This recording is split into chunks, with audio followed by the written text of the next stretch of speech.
Alright guys, welcome back to Big Rig Fix. Today we're going to be working on how to test and replace a coolant level sensor on a Freightliner Cascadia. First part of the video, I'm going to teach you how to test a coolant level sensor, and the next part after that, if you want to move on, there will be timestamps. I'll teach you how to replace the coolant level sensor. Everything will be in the link in the description for parts and everything else. So guys, let's move on. Let's get to the video.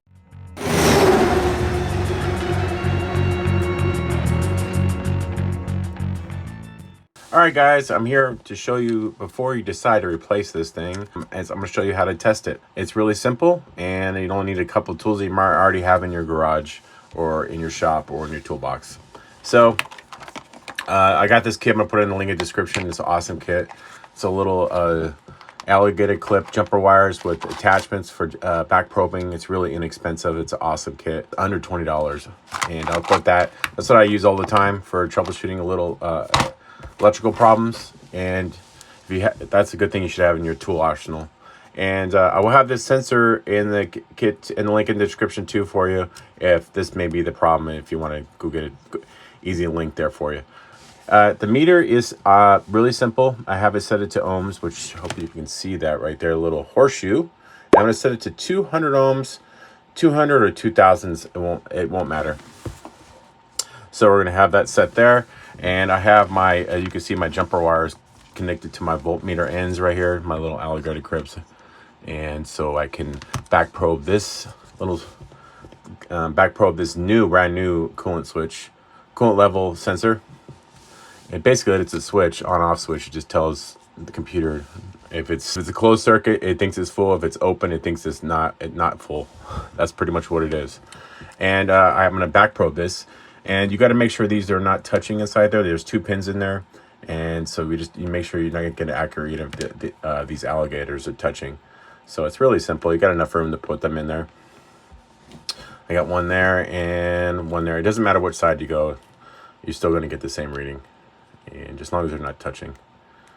As you can see, I got a reading already on the ohms. It's stated right now that it is 133 ohms. So we're going to take that off.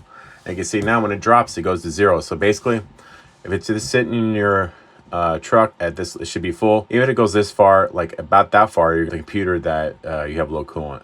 So full, not full. And so if you're getting a reading like you're getting nothing, that means the sensor's bad. So if you're getting LO this way or down, or if you have to go way out here to get any reading, then you probably need to replace the sensor.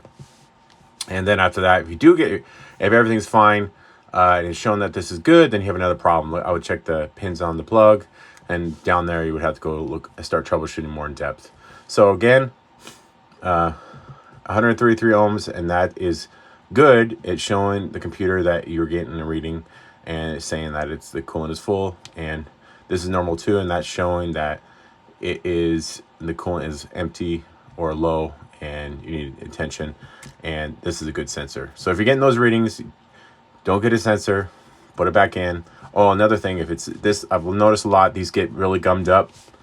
A great thing to check this before you decide, oh, just get another sensor. It's maybe the sensor's bad, but it could be just dirty, have grime in here, and I've seen them get lodged with dirt, and it gets stuck and not drop. So just remember that too before you decide to get a sensor too. All right, guys, hope that helped, and everything's linked in the description. Thanks for watching. Please like and subscribe. All right, guys, I'm draining the Cascadia radiator right now. You don't have to drain it, just below the sensor, and it's an inch. I have the full link to the video how to drain the Cascadia coolant, so you can link a video for that, help you out even more. And I'm just gonna wait until this like fully gets not just below the sensor, and we're just gonna take this, and there's a zip tie by the plug. And pull the plug up. These can be brittle, so just be careful. And pull that plug off. And these are not too. Usually, sometimes it can be tight. I use channel locks and get in there, and you can just break them loose. And yeah, on these sensors too, guys, it can be. I said that before. I've seen them full of gum, just gunk. Could be other problems, but if you need it in a pinch, and you could test it, and then or you just clean it off. And if you don't have any tools, and see if it still works. And there is a seal in there too, just make sure that's on there. And tighten it up, and put the plug back on and zip tie it, because I've not put a zip tie in it. Those do wiggle off. I've had problems because there's a lot of air inside there, so just make sure you do that. And we're gonna just fill it up real quick. And that's it, guys. Hope that video helped you out. Please like and subscribe.